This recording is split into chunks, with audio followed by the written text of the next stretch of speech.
Welcome to EPG Padashala. I am Dr. P.P. Ajay Kumar, Professor of English, School of Distance Education, University of Kerala. Today we will discuss the play Rosencrantz and Guildenstern Are Dead by Tom Stoppard. This comes under the paper 20th Century English Literature. Rosencrantz and Guildenstern Are Dead is actually a subversion of Shakespearean play Hamlet. Rosencrantz and Guildenstern are minor characters in the play Hamlet. So the play can be termed as a farcical comedy. We can identify a distinct attempt at Metatheatre, and more than that, we can find a kind of closeness to the theatre of the absurd. If Rosencrantz and Guildenstern appears only 7 times in the play Hamlet, they are on the center stage in Stoppard's play. They are virtually never absent from the stage. In Hamlet, Rosencrantz and Guildenstern are school chums summoned by King Claudius to probe into Hamlet's bizarre behavior. Hamlet escapes Claudius' plot and engineers instead the executions of Rosencrantz and Guildenstern. In Stoppard's play, we have already seen that these two characters become the central figures. Thus, this can be seen as an absurd play dealing with the story of two ordinary men caught up in events they could neither understand nor control. It resembles Samuel Beckett's Waiting for Godot. Even though the play is based on Hamlet, we find that Stoppard's play is distinctly different from Hamlet. In spite of the moments of rich humor, Hamlet is a tragedy. But Stoppard's treatment of Shakespearean story is a kind of a farcical comedy. In this play by Stoppard, Rosencrantz and Guildenstern are presented as foolish characters because they were overwhelmed by the power of the Shakespearean world. At the same time, they are comically noble because their ordinary presence seems eventually to deflate the Shakespearean high seriousness. The adoption of two minor figures from one of the most famous tragedies of Shakespeare leads to the creation of a kind of absurdity in the play. It is true that Stoppard's play borders on absurdity. At the same time, it is a contrast to the Shakespearean characters, the Shakespearean milieu, and the high seriousness of that Elizabethan tragedy. The use of language in this play is also interesting because we find two different types of languages used in this play. One is the language of Shakespearean plays, and the other is the language of the ordinary men in the contemporary period. The juxtaposition of these two different languages to a certain extent can be extremely interesting for the spectator as well as the readers. The adoption of these two characters has to be understood in a different dimension as well. It refers to a whole lot of issues connected with the hierarchy in a traditional society. Rosencrantz and Guildenstern are underdogs, whereas Hamlet, Claudius, and Gertrude the Queen represent the upper dominant section of the society.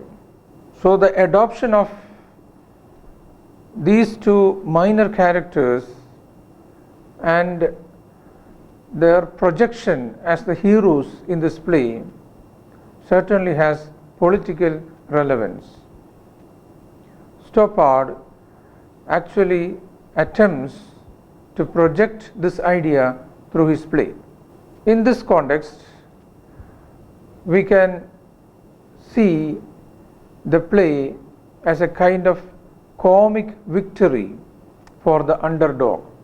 In Act 2 of Stoppard's play, Rosencrantz responds to Hamlet's use of Shakespearean language.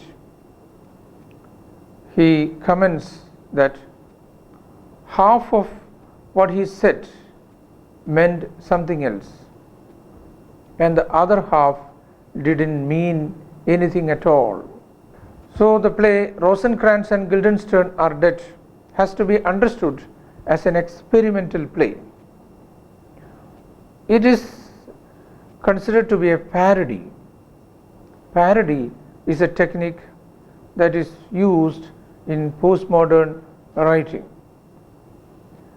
As a literary style, it frequently imitates a serious work in order to trivialize its subject, its author, its style, or some other target in a satiric or ironic way.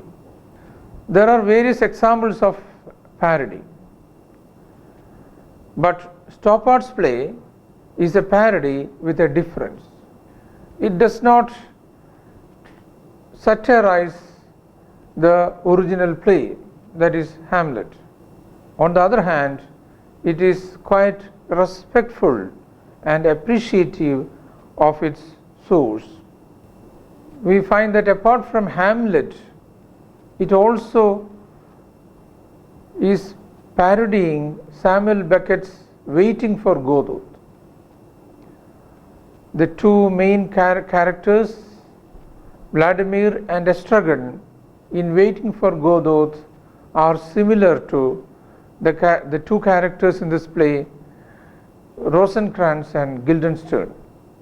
In the play Waiting for Godot, the characters Vladimir and Estragon play word games and pass the time when they were waiting for someone who never arrives.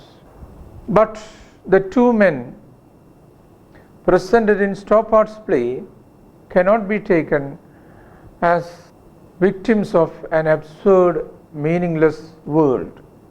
The two characters, Rosencrantz and Guildenstern, live in a simpler world where the inevitability of death is not accepted as a very tragic incident, but as a very natural experience that is part of everybody's life.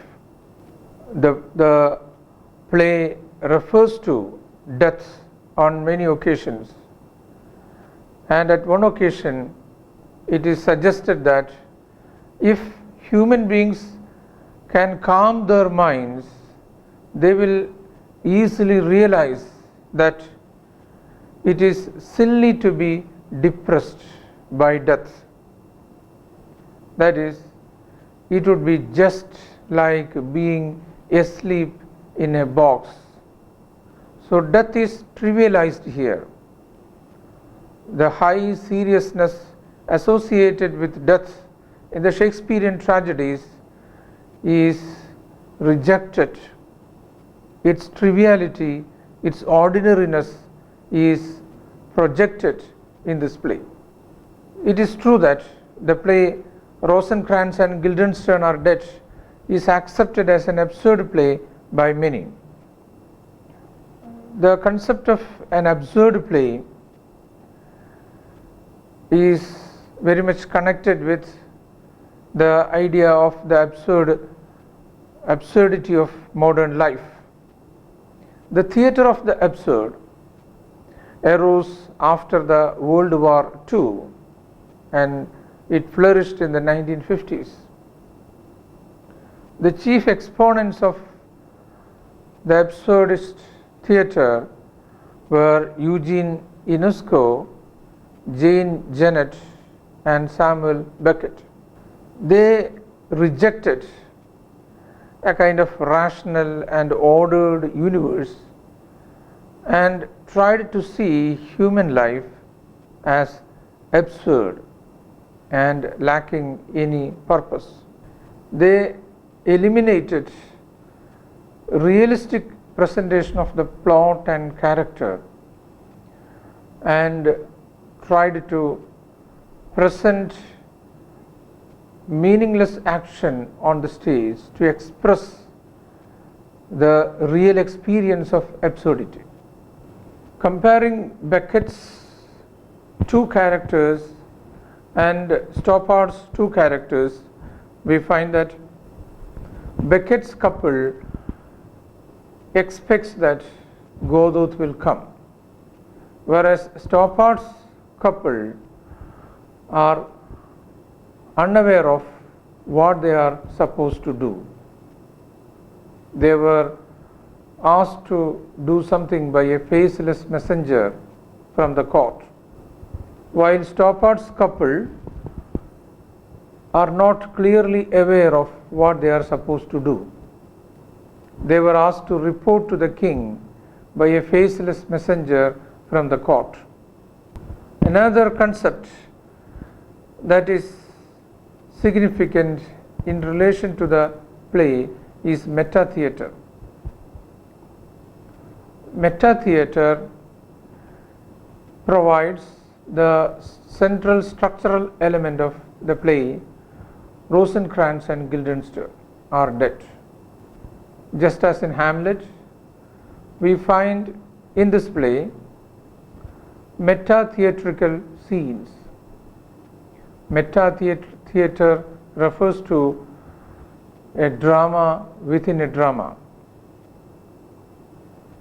Certain scenes are staged as plays or dumb shows or commentaries or dramatic theory and practice. In Hamlet, we find the meta play, The Mousetrap. It provides the metatheatrical element in Hamlet. But Stoppard's entire play can be considered as a piece of metatheatre. In Stoppard's play, the two characters Rosencrantz and Guildenstern are characters from another play. The play also abounds in metatheatrical episodes, like the plays pantomimes of Hamlet in Act 2 and 3, Rosencrantz and Guildenstern's obsessive role-playing, and the player's deaths in Act 3 are all elements that connect the play with the concept of metatheatre.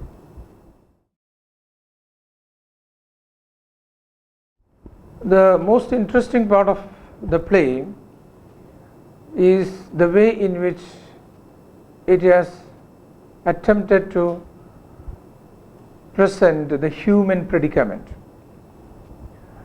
Stoppard's Rosencrantz and Guildenstern are dead blends the story of Shakespeare's Hamlet with Stoppard's own version of how the two courtiers might have felt and behaved after they were summoned by King Claudius to spy on their schoolmate Hamlet.